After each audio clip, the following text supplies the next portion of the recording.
반갑습니다. 즐거운 통독 시간입니다. 오늘 같이 나눌 말씀은 역대하 말씀인데요.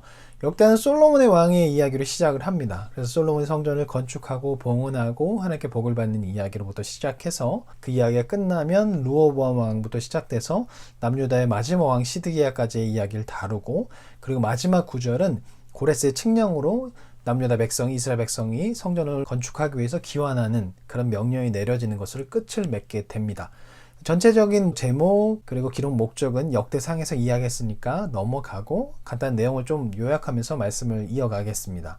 역대하 말씀을 보면 1장부터 9장은 솔로몬의 이야기로 가득 차 있어요. 그래서 솔로몬이 성전을 건축을 어떻게 했고 건축하는 과정들과 또 솔로몬의 지혜와 그런 것들 이야기하는데요. 1장에서는 솔로몬의 지혜에 대해서 이야기하고 2장에서는 두로 왕 히람과 만나서 성전 건축할 것에 대해서 같이 조약을 맺게 되고 3장, 4장은 이제 성전을 건축하는 장면이 나오게 됩니다.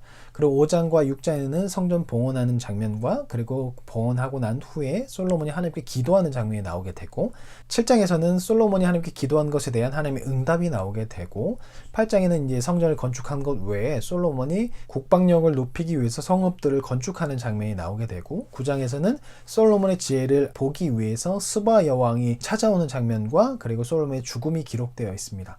그리고 10장부터는 이제 솔로몬 이후의 왕들의 이야기가 나와요. 그래서 르호보암, 솔로몬의 아들이었던 르호보암 이야기가 10장부터 12장에 등장하게 되고, 13장에는 아비야 왕의 이야기가 나오고, 14장부터 16장 사이에는 이 아사 왕에 대해서 이야기가 나와 있습니다. 아사 왕에 대한 이야기가 길게 나오는 것은 역다의 특징은 어떤 군사적인 업적을 높이 쌓은 것에 대한 왕들의 이야기를 길게 기록하는 것이 아니라 종교적으로 하나님 앞에 제사를 드리고 하나님 앞에 예배를 잘 드리는 왕들의 이야기는 길게 기록하고, 그렇지 못한 왕들은 아주 짧게 기록하는 것이 역대하의 특징입니다. 그래서 아사 왕에 대해서는 길게 3장에 걸쳐서 기록하는데, 이 부분에 대해서는 이 뒷부분에 다시 한번 좀 설명을 드리겠습니다. 그리고 아사 왕의 이야기가 끝나고 난 후에 여호사밧 이야기가 더 길게 기록되어 있습니다. 여호사밧 이야기에 대해서도 뒤에서 좀 이야기하겠습니다. 그리고 여호사밧 이야기가 끝나고 난 후에는 여러 왕들의 이야기가 좀 등장해요. 여호람, 아하시야, 요아스 이런 왕들의 이야기가 쭉 등장하고, 우리가 잘 알고 있는 히스기야 왕의 이야기가 29장부터 32장까지 아주 길게 기록하고 있죠. 히스기야 왕에 대해서는 여기저기서 많이 표현하고 있어서 우리가 잘 알고 있습니다. 그리고 히스기야 왕의 이야기가 끝나고 난 후에 33장에 암몬 왕의 이야기가 나오고, 34장, 35장에 요시야 왕의 이야기가 나옵니다. 그리고 36장에는 네 왕들의 이야기가 등장하고 난 후에 고레스 칙령으로 이야기가 마무리되는데요. 먼저 솔로몬에 대해서 좀 이야기하려고 합니다. 솔로몬에 대해서 열왕기 상하에서는 솔로몬의 잘못된 부분을 많이 언급하거든요.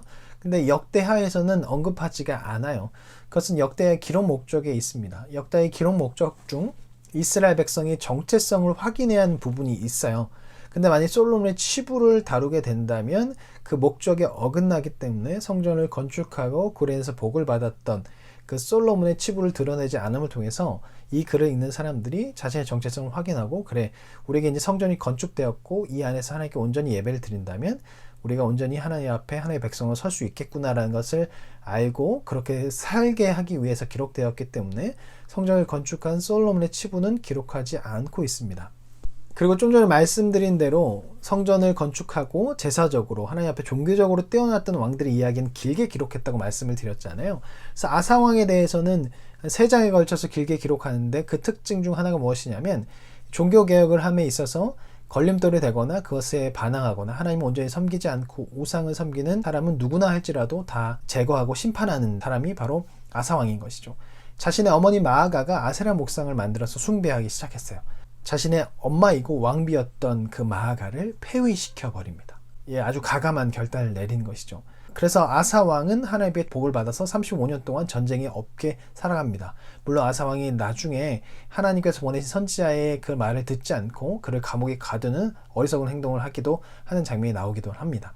아사 왕이 끝나고 난 후에 그 다음이 바로 여호사밧인데요. 여호사밧에 대해서는 열왕기서에서는 그렇게 길게 다루지 않아요. 비중이 없어요. 그런데 여기서는 아주 길게 다루는데, 이 여호사밧의 종교적으로 뛰어난 모습을 다루고 있어요. 아합 왕과 함께 연합 전투를 나갔다가 패배하고 쫓겨나서 도망치듯이 나오게 되잖아요. 선지자로부터 결국 이 호덱의 책망을 받고 난 후에 여호사밧이 그의 삶이 바뀌게 됩니다. 하나님께로 돌아서게 되죠. 그때부터 하나님 앞에 온전히 나아가게 되고 그의 모습이 완전히 바뀌어요. 그래서 전쟁에 나갈 때도, 전쟁을 준비할 때도 군사를 모집하는 것 이전에 기도를 먼저 하고 성가들을 먼저 만들어서 하나님 앞에 찬양하고 예배하는 모습을 먼저 보여줍니다. 그리고 그것을 통해서 전쟁에서 승리하는 장면이 여호사밧의 이야기에 나오게 되죠. 그리고 므낫세에 대해서 좀 이야기하려고 합니다. 므낫세는 종교적으로 뛰어났던 왕은 아니에요. 열왕기서와 좀 다르게 기록하고 있어요. 열왕기서에서는 므낫세를 아주 악한 왕으로 나타내고 있어요. 남유다가 멸망당할 수밖에 없었던, 남유다가 이제 완전히 멸망당할 것이다라고 확정지게 했던 이유가 바로 므낫세 때문이라고 기록하고 있거든요. 가장 악한 왕 중에 하나가 므낫세라고 표현하고 있는데, 역대기 하에서는 좀 다르게 표현하고 있어요. 물론 그 우상을 숭배한 것으로 인해서 적진에 끌려가서 그곳에서 포로로 살다가 거기서 회개했다는 장면이 역대하에서 나오게 돼요. 회개하게 되고 그로 인해서 하나님께서 그를 회복시켜서 다시 본국으로 돌아오게 하는 장면이 나오게 되고, 그래서 왕권이 회복되었다는 이야기가 나옵니다. 이것이 여기 기록된 이유는 역시 기록 목적이 있어요. 역대기서는 정체성을 회복하는 것, 그리고 그들이 혼란 가운데 있었을 때 이 이야기를 통해서 하나님 앞에 온전히 회개한다면, 성전에 올라가서 하나님 앞에 예배를 드리고 회개한다면 하나님께서 다시 회복시키실 거라는 것.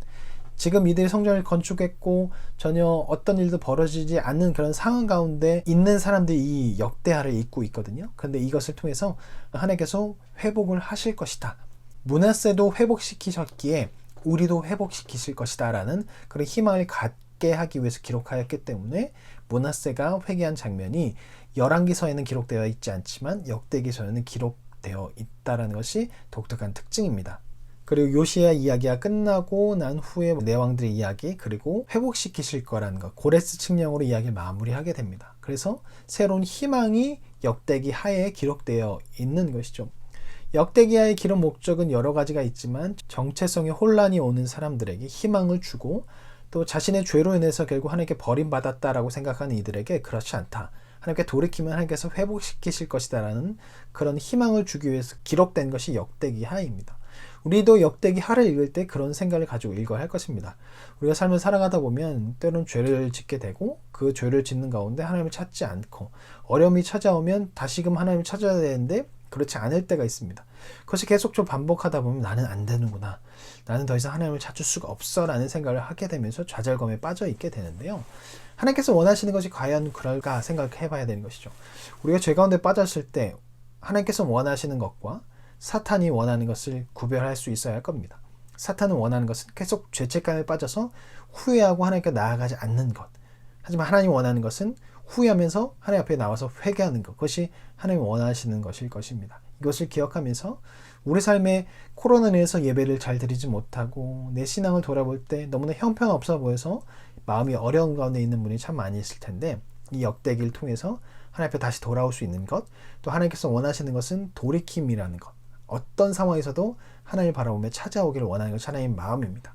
하나님의 긍휼하심과 인자하심을, 자비하심을 기대하면서 하나님 앞에 나올 수 있는 저와 여러분이 되었으면 좋겠습니다. 그러면 다음 시간에 뵙겠습니다. 안녕히 계세요.